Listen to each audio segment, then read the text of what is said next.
একটা গলার আওয়াজ শুনেই চিন্তার জাল ছিন্ন হলো সুমিতার। ওর পিছন থেকেই এসেছে গলার আওয়াজটা। ঘুরে তাকাতে ভয় করছিল ওর, কারণ এই গলার আওয়াজটা ও চেনে, খুব ভালো করেই চেনে। আর ওর ভয় পাবার কারণ হলো এটা সুমনের আওয়াজ নয়। এই আওয়াজ ও আগে অনেকবার শুনেছে, অনেক কাছ থেকে শুনেছে এই আওয়াজের মালিকের মুখ থেকে নিজের নাম। এখনো ভোলেনি এই আওয়াজ। আর সুমিতা নিজেও জানে যে 1000 বার চাইলেও কোনো দিন ভুলতে পারবে না এ গলা।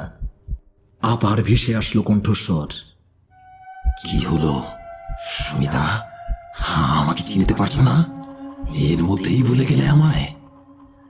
আতঙ্কটা এবার চেপে বসলো সুমিতার বুকে।